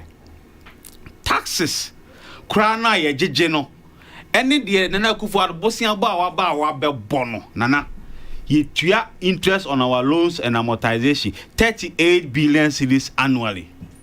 Ye ka amortization e kire sen principal no de na wutua no principal sika na wakoje ne de na wutua no ena interest na ye de aguso ama na no so wutua no it interest on the loan and amortization. Okay, mami mi so asamba ko Oze. Enti sa bosia na ose omampene Akufo-Addo na ban etua nyina no. Eya bosia Akufo-Addo aban ba yi wabo no mfie 9 ena amacho ene yetua. Na all ma aye no. Sika John Mahama tua ya ansa na okọ no. Eye 12 billion. Enti ene wutua 38 billion na ye me na me boss abesia no. Clearly, what about 291.6 billion? No, me pesa meti ana si ye. Meti ase say 200 and something okay fine. Asma me bisa say. Yeah. Ti Akufo-Addo ba mfie 9 temu. And wabo bosia amana amacho as say ye tua ho ene ya ye ntimi ntua me bisa ho da bi obato kan bi oba na kai wo ho 120 billion into ono de okase oba omo besia nka na yi ni se de obegege no nko de betua saa ekana wi no no ankasa ni sika obegenerate why na bob brasa eba mi na ka che se omo mo besia da bi wo asma okay feasible say tie say uti wi ase wo papa ni ho wa be di wo papa de wo ba ya wo papa de ka free ya ponten mere so be sita ma wo betre konwa so no na wa san kwaje bosia wo ya okumi wo de akwakotua papa ka na da ho no na de wo ji okumi wo no wa de atua me nyi bosia nkotua sa me papa jam asset so wa jam liabilities assets no na me de be ya human me de atua liabilities no enti wo ba na betre konwa no so na Oba no ye ja oil wells and 9 no the oil ja hoko and 9 de baako and 9 revenue nko awaje $12 billion. The oil what did odija no ni the oji ye nyina ne Professor Moses de nyina $4 billion. It is sika wo abenya $4 billion what? $4 billion. And then and only oil revenue of Professor Moses and John Mahama omunyae. And Nana Akufo-Addo buy so far waji $12 billion. Okay, so look at it the other side. The inverse proportion of it say omunya sa 12 also 4 billion. Yeah. Good. Omunya sa 4 billion okano. Omu di tua kasen na ne de ato omu ho mbitua. Nana minim say ni aban ye na expenditure. Okay. And the information minister me at says COVID almost spending 19 billion Ghana cedis. Ye nim say ye de todian na ye de todian. O sin so no ye de che no ene kanea na ene ye ba betua hoka. And only 19 billion no. Gabi so aba kire say enye no na emum de ye be gye eto no ye de ko ye bibi foforo. Eti hwan na e kan no kra kire. Eno ti na make this our budget we e Zacchaeus budget ya. E ye to na e ba be ku Ghana for. Ye bu ye kom. And this year alone petroleum products they are 4 times. Yes, yes, Sandy be able to subim. Yeah, approve budget we are. Look at how much we are going to buy fuel. 1 gallon. Petrol ye dia ye amanyo semu kromo ana na Akufo-Addo de ye obeto no I think say AC na and they would dia kwakodu 224 Ghana cedis be san kosoro biom. Enti ahyenso for omo etwi ahyen ne bo be kosoro no ne ade goods and services ni nyina be affect na be kosoro mateme da se anka kwa me ye bo aboboga o se azekoduro ni pane fe na akoko konfo aha achima akoko konfo se azekodum so obefa ne ho adi wanya papa I just show boy Nana. Yes sir. When him say NDC for the Basika 7 Ghana. Pacho minim. Ghana mine. Phrase o frame o sentence no for. Now be say minim say Ghana hanum say. Pacho minim. Say Ghana sika 7. Any say ye mu my pa dia NDC there. Anka ye kan ko mo nkan wo. Sao kan Bible when him the parable of the talent giver. Sa servant we do for now. Because your talent na who do be me ensa na Bible minim de o kan ho asa. Yo ti me cho. Onu mo nkwa so ko to bibia keke. Manenkasa. Okay, servant we do for now. Was say ne master de ni timo e de onim sa na city 18. Onye wudi for. No ere. Or a principled person. Yo, Matthew, they are our principle. Me na adwum de oye wicked. Was say ne master nyenti okotu 2 form de sika ne share ono.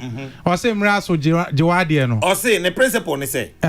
Sikai me na becha me mreni bi aka me ko share business mu na say ehye me master oba sisi na say scan na share oba yire me obaji onim say John mama e we settings our servant no bia oba yire me abaji na me ni say scan da ho enti me mpene to mpene o ma me 1 cd me ba o sika no we me say o 1 cd dey me say ono kwa de oye onu kwa na incompetence na otutu form this can share wa o say ewiche bejo 1 cd onu kwa de oye Joma mani NDC for there even growth rate I dija omo ko na tetia pansama bedu baby a chese we kwa na on the person oboka amu de no mudi kosie kwa na ka ba achiri na we mu emra hwe nsi ye kwa na omo ko World Bank say any IMF for some call for policy credibility eno no na chese dey chese omo nim ha ombe kwa mu don't waste our time was a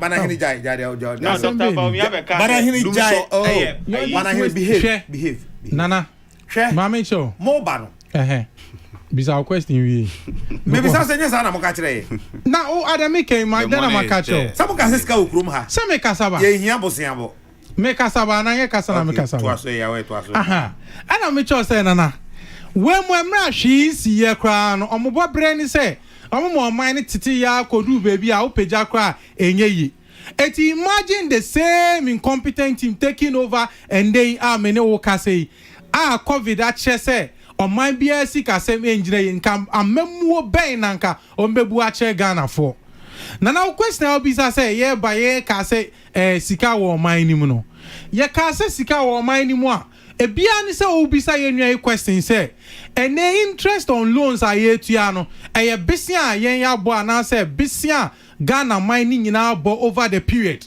na se ye de adi jaw na ka de chire fie nie kosi se bosomi bia no se wote wankasa sika wodi tua wo salaries na woti sika wodi tua interest on loans ne nkwa wo kabom na woti fimu a na chese wo revenue anase wo sika dodo a wanya nyina no ne aka ne kwampo nso aduane to a na abrabo ben na wo enuti na ya na yenwan NDC for moye monwa se wo sen committee kire o madwen se alternatively akwan we so ana ebetimi abo anase ye na nke de o man ni maya sa na monto we ni ebeti no mo nka no mo tutu asem ne pansam na 19 na me shase na me che o se ye omra edisu ana ye omra edisre utimi nko obi eyi ase na wakwa nkofo osu no so kosa azonto bana hin pe na ebetimi aye sa de no emra ye womi ye mra afena the world over no economies ni organizations ni adi nyina obi a prepare ne ho say aggressively no the strategies eba beto form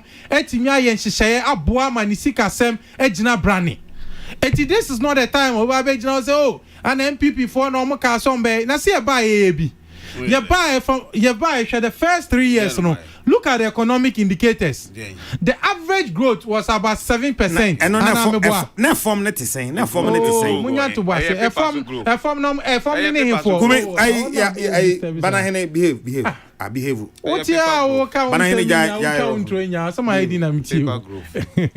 A form na no ne dey. Mo say wanya growth. Real growth no. Enemy bottom. Me purchasing power. You see, real growth any bottom. Say we not you console nechi. Obi a oye nurse ni real growth ni say emra NDC forward abemu no. Now there was a ban on employment. And you also real growth ni say ye buy no. Ye oh massa. Ye be left ban no.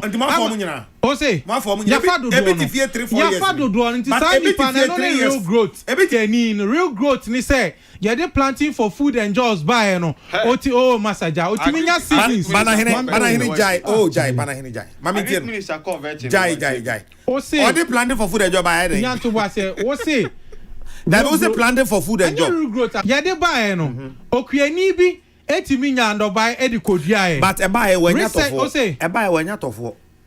Wenya tofo we. Bisa. Wenya tofo we. Opa si kromre bisa ba bia. Me say product ben then family product na wenya tofo nche me. Bebre. Ebi ni sen. Ebi ni body. Why na say body enya tofo? Me ya kase na me ka kire wo. Me no mienu yetia ama oman yi. For the first time ever. And for the first time ever. Ebro ye import ebro over Ghana until recent. O say. And I can say bro shot. Ya wo mi be sin na me hu afia. Ya to ebro back 300 Ghana cedis. I say I me no ka say ebro rubber black no back. Na say I me no ka say tibia ben na Ghana mine we are. No want to manage economy ni. Times you see nana me say point no. Me say what me say point no because you see emra COVID buy money ye bi kra bre and say ombenye aduane am ma de share di no. Even without importation our people had food to eat. Because of pragmatic programs I buy under the agricultural sector no. So I change this also Peru growth and also person who say growth be conform sa na be measure no ana be hu. The same way no.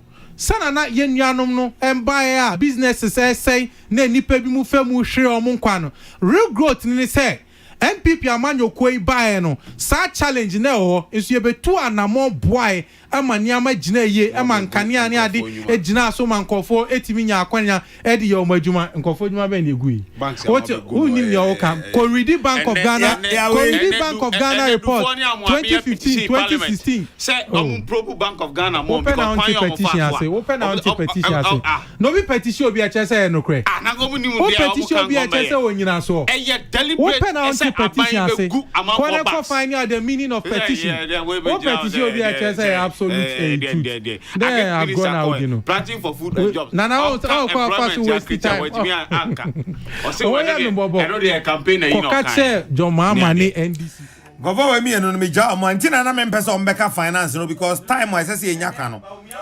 o FSA tie mo me no na mo tuo ni nyina no me ne mo wasem about the management of the Ghanaian economy a hwetie ya oni bana hene muntie mo me no am tuo ni nyina bana amayi mo afrim because mo nye di ma men kasa hwe bana hene mo tio kasa say o say banking sector clean up and o kasa blah blah blah blah moti aban mu as a government oti ho obi agigi nkofo sika so ye bank oji no wadi na aban atam ye sika de akoma no na wagye no wadi na ba atam ye sika de akwa akoma no bait capital sika sen no man de ma no say sika ni nyina hye kwa mo ntimi anhwa ntresi say sika ni nyina na bank evaluation for or supervision for no mo wen ekoi to bo so afina me ba so NMPP for ba na mo so mo se mo na mo nim economy manage chen obi a de enfema mo na ye de ma mo ba na mo se bank we are ne carbon ne consolidated bi na be consolidated bank enete ho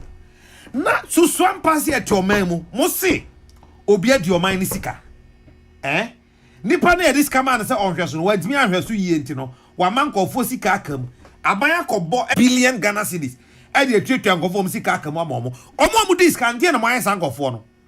What are you people telling us? When you say born dey chain empro judge mo keka no empro saying they are saying na mo mi nya mo ti waka setting the priorities right near making sure say no musika akodi on ye tia saska therefore some on dey ntena me person be ka wasem say entie am pass MPP aban oba wa be ye banking sector clean up omo dis sika no omo wen are they not Ghanaians? Are they not human beings?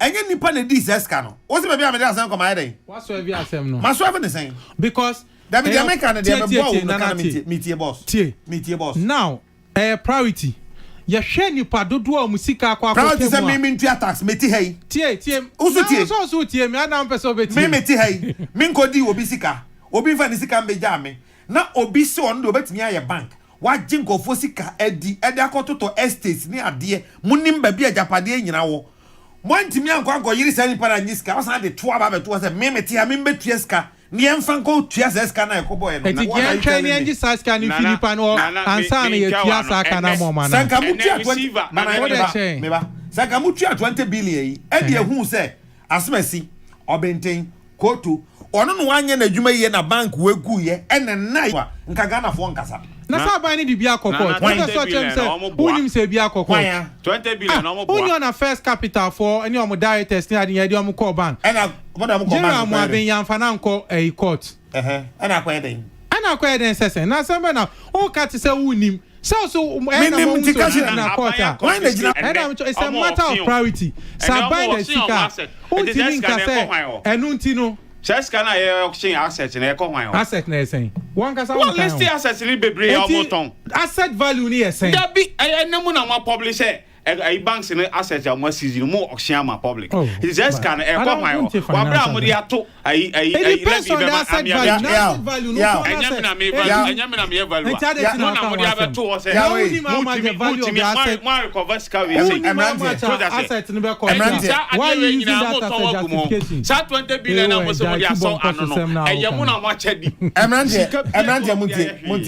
Nyame ya adom a mumie ni nyina monko na monko read mu notes Monday nyame ya adom ne atiase amomra me must stand by oh my me mama then na dey anka we no matter I'm purely on this matter mumie ni nyina monko prepare mon prepare mu hu ye o na momra but my prepared crowd mate we da monko fie na monko prepare mu ho na momra monko na monko prepare mu nyame ya adom adwada ehia nanka me da sanse wo dey so obi hye da pa ye na adwen se obe kire me yi am mate ase se obi enyasa menya madwe se beti ase se obi adiska aban ni ntimi nhwe magana for deposit sika enkoka enti watwia ende ye plasma aban me bona baso enyansade na aban ye da nase however omo mu diska na omo kono enti se ye abeyama bonia ya kono wo manmu ase ukonya a public space bi sha no an se obewia uwia hwete Paneje kum ka ye sam then one no afa ses ka no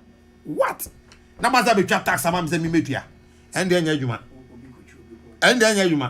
me ma kura sisi se ade koko wi abodi dro ba akɔhwɛ so wa na mu a inspector foku was a fine case obadam sesi a no obi kotra bank the pen bokro no billions of cedis na ene de mo so unfriendly because of a politician ti what munya sa ene si akumi me da se anwumre ena osuba na hene so me da se Kwabna yo into ya mwakwaba so be camp production team na nwumre Isaac Odo Patricia Sefafisha Elizabeth Ejin Emmanuel Etiemo Prince Bafo Asamo ena Samuel Apia omna hihye ena medi ho chiame ya frame na ya okese obetimi aframe the cardinal nyame ya adoma okuada ya betena se na ya to asom no esome de rede asom dwe jamu nyina hwe ho so ena wankwa ankonya amane bia erade nka yi nyina yo